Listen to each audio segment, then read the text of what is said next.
Assalamualaikum warahmatullahi wabarakatuh. Perkenalkan, nama saya Emma Fadila dari Fakultas Hukum Universitas Surya Kencana Cianjur, semester 3C. Di sini saya akan mereview kembali tentang mata kuliah Hukum Pidana Lanjutan yang didoseni oleh Ibu Profesor Dr. Ibu Hajah Heni Nuraini, SHMH, dan asistennya Dr. M. Rendi Aridayani, SHMH. Unsur-unsur percobaan yang pertama ada niat. Niat merupakan sikap batin dari pelaku yang tidak bisa terlihat secara nyata.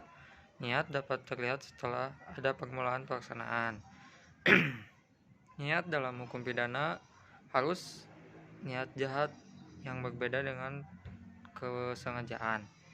Niat masih berupa dalam sikap batin, sedangkan kesengajaan sudah nampak. Jadi niat merupakan permulaan pelaksanaan. Yang kedua, permulaan pelaksanaan. Terdapat perbedaan pendapat antara perbuatan persiapan dengan permulaan pelaksanaan. Yang ketiga, pelaksanaan tidak selesai bukan karena kehendak sendiri. Adanya penghalang fisik, misalnya tidaknya matinya orang yang ditembak karena tangannya disentakkan orang lain sehingga tangannya menyimpang atau pistolnya terlepas, atau alat yang digunakan macet atau rusak. Akan adanya penghalang fisik, misalnya takut segera ditangkap karena gerak-geriknya untuk mencuri telah diketahui oleh orang lain.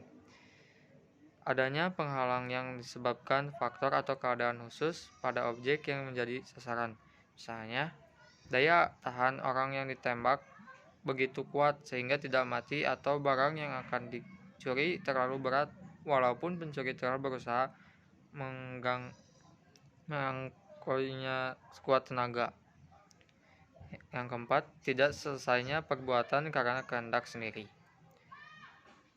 Pengunduran diri secara bersukarela yaitu tidak menyelesaikan perbuatan pelaksanaan yang diperlukan untuk delik tersebut.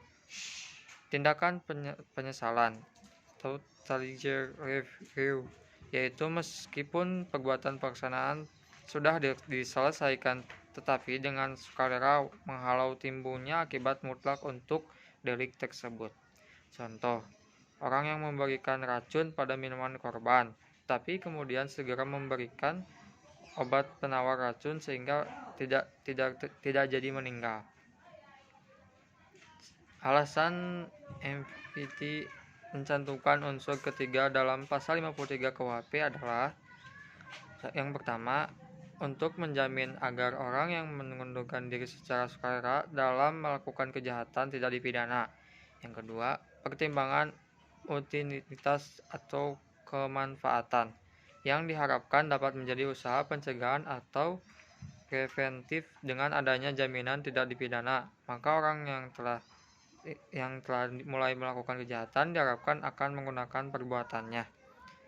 Atas dasar alasan MVT tersebut, ada pendapat bahwa dapat dijadikan alasan penghapusan pidana yang difamilikan, alasan pemaaf, alasan penghapusan penuntutan. Percobaan mampu dan tidak mampu. Percobaan tidak mampu muncul apabila perbuatan pelaksanaan telah dilakukan tetapi delik yang dituju tidak selesai atau akibat yang terlarang menurut UU Undang-Undang tidak timbul.